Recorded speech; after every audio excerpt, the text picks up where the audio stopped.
All right, we're live. Tim, we're live. Ah, Brian, are you ready to pump it up? Come on, man. Let's go. Let's pump this market, Brian. Tim, I think yours is bigger than mine. Hey, we won't talk about that, man. Let's leave it.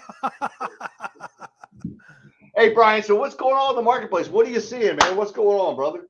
So my message for today is carpe diem. Mm, That's I'm, it. I'm getting new That's cars. everybody. Everybody's listening who has any real estate, whether you are on the fence or in the process, or if you're a real estate agent, lender, whatever. Right? It is carpe diem right now. Now is the time. Ease the day. Latin, man. You're going Seize Latin. the Man. day. Oh, that's good, man. I like that action. Yeah. So, Brian, so we're seeing a lot of things going on. I keep hearing about this bust. What are you hearing? What's going on in the world? Well, I got a whole bunch of real estate related headlines I would like to go through with you. Yeah, rock and roll, brother. All right, let me see if I can figure out how to share my screen. I'm drinking high test, by the way. I'm just letting you know. Well, I definitely I got you there. I'm drinking cold brew concentrate directly. That's how you get work done. Dude, I'm hearing you, man. What the hell? All right, so you and I are next to my screen now. All right, so let's start with this one. All right. The first headline that I got. Now, this is on the New York Post, which is not exactly the go-to Financial Times of our day. Right. However, it is a headline that really stood out when I typed in, real estate forecast for interest rates. This is what pops up. Why rates could hit 10% by early 2023. And Brian, you know my reaction immediately is, right? No, I want to hear it. That's why we're all here. Not going to happen. Come on, Brian, look, here's the thing. You ready? Supply and demand. That's what it comes down to. Okay. And what's going to happen is this. Yes, inflation is going to go up. Inflation is a short-term animal. Long-term animals, okay, supply and demand, we've already started to hit that top. Okay, 10-year treasuries starting to hit 4.25, 4.5. That's indication to us is that, you know what, long-term rates can only go so high. Now, listen, the average rate for the last 30, 40 years has been 7.76%. We're still way below that. Way below that, Tim. We're not way. All right. Well, we're 7 now. Okay. It's not way. It depends how you view it. But more importantly, my point of the matter is this. Look, rates have been as high as 18% in 1981.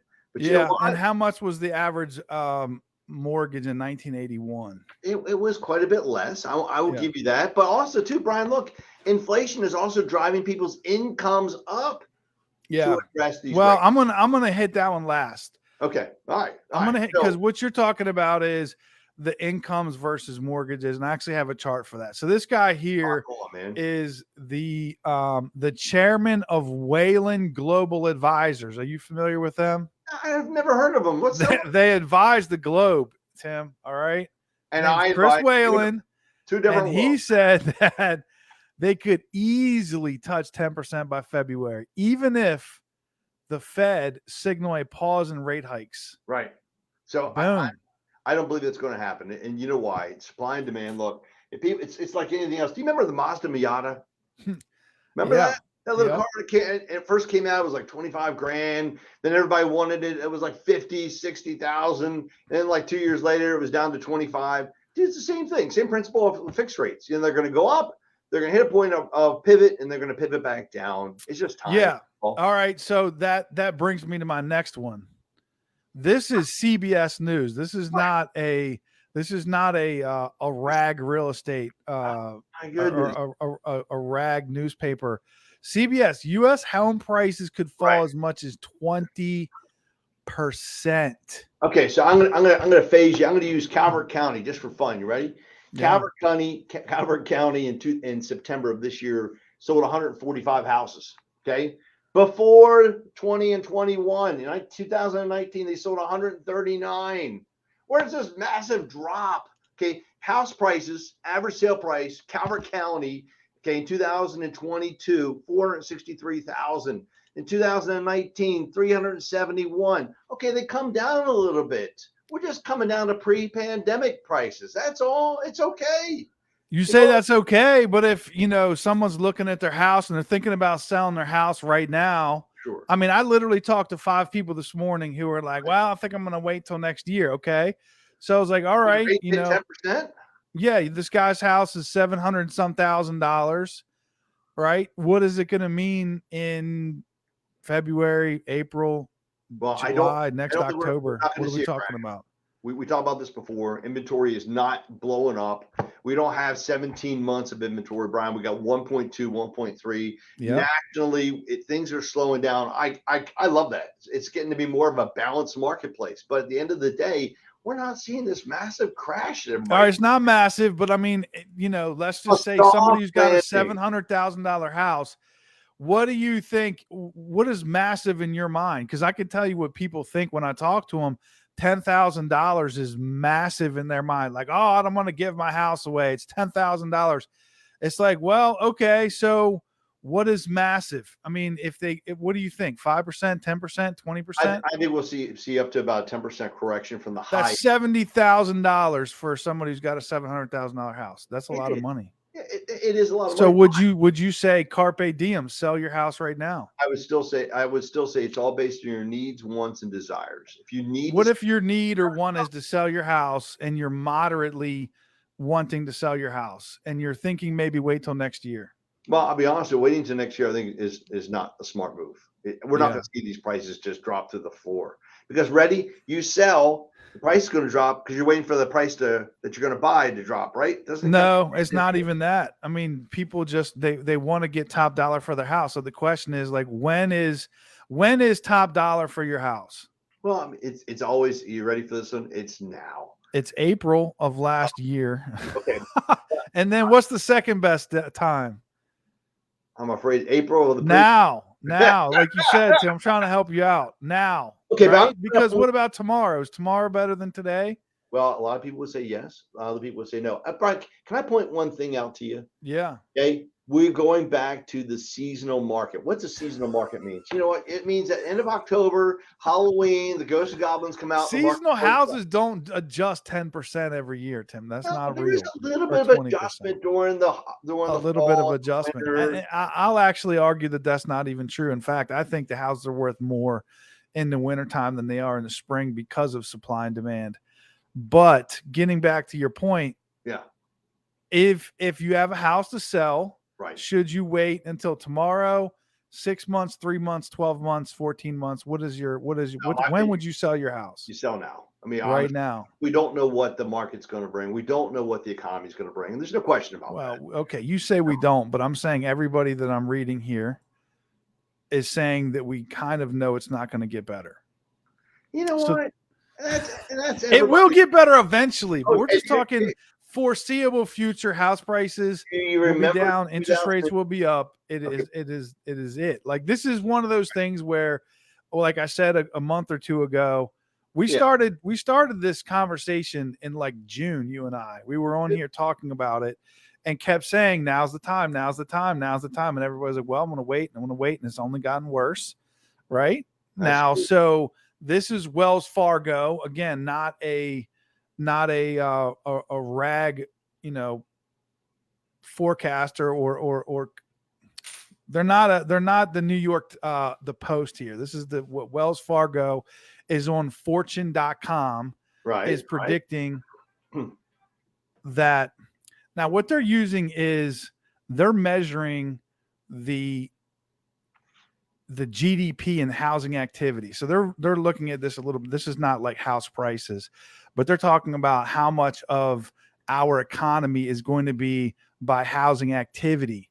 And they're talking down 16%. So I can only imagine that means less sales. Is that what you think that would mean?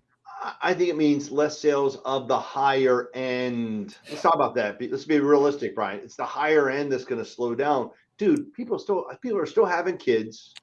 People are still moving. People still have to have job relocation. People are still doing the workplace shift from city to home. Yeah. There's just going to be a need. It may not be that $1.4 million house anymore, but a $400,000 sale, I think it's still going to happen. Yeah. And your map here proves it, right? All right. So this map right here is, I think this is based on Zillow. I've seen a couple of these recent. So the shift in home values between May and September. Okay. And it doesn't allow me to zoom in, but if I hold my mouse over here, basically Washington, Arlington, Alexandria, DC, Virginia, Maryland, and West Virginia Okay. is showing 1%. Now that was in September, which was probably based on July's numbers. Okay. So I'm saying we're probably more in the 3% right now.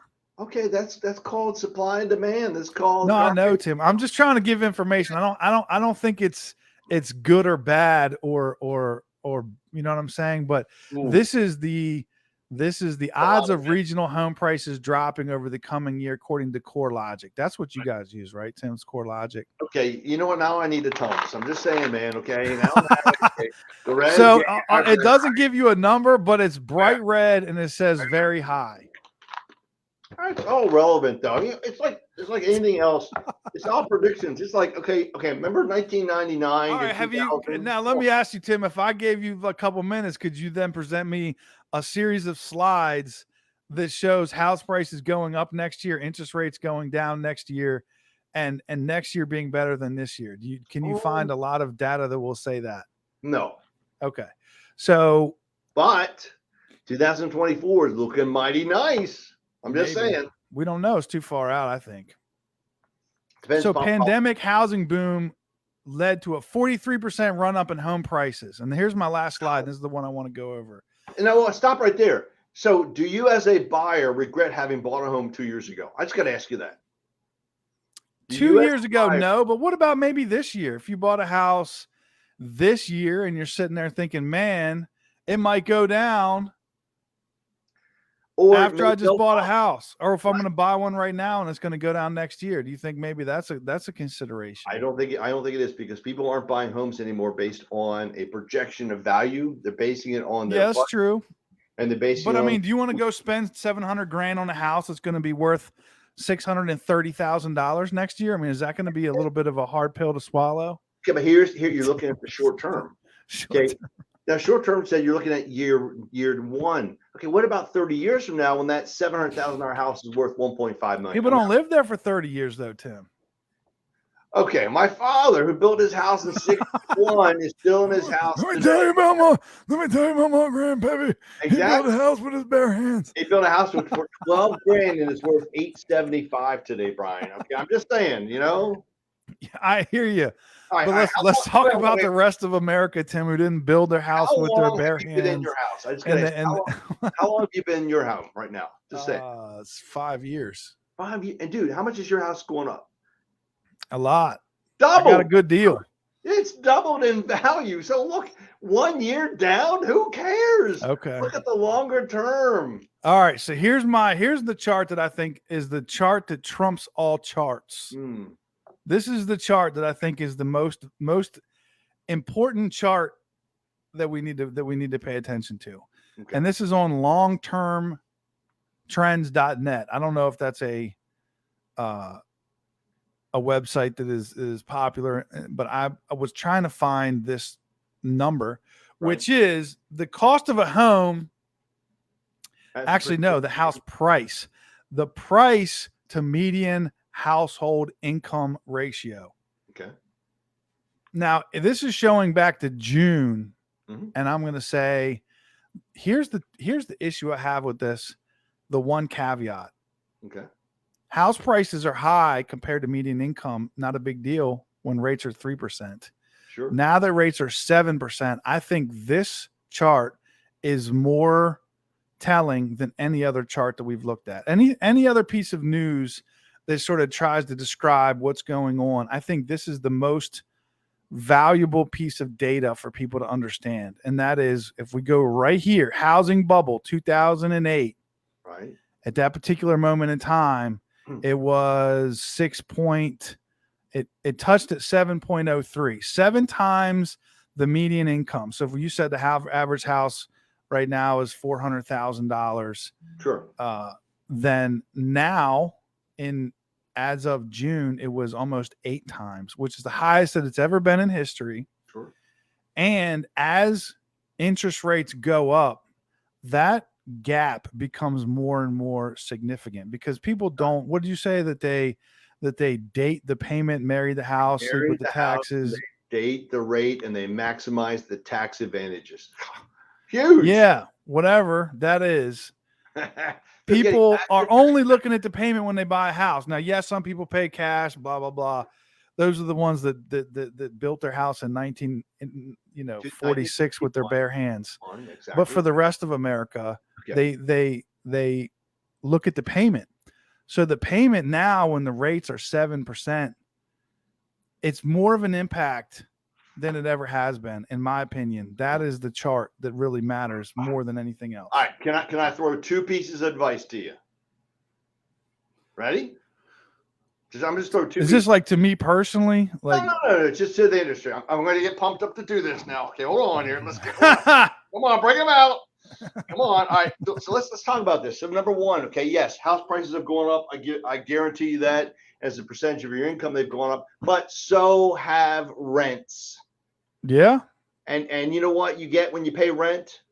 Nothing. Nothing. Well, you know what you get? And what's nothing times nothing, Brian? Well, you know what you do get? What's that? You might get a couple things. You get the ability to move at the end of your lease. You get the ability to move if your house price went down. You don't have to worry about it. You're not stuck. That's true. And you get the ability to call somebody when there's something breaks. Okay, but when you have an ownership, you get to have the same mortgage payment for 30 years, not a rent that goes from $1,800 to $6,000.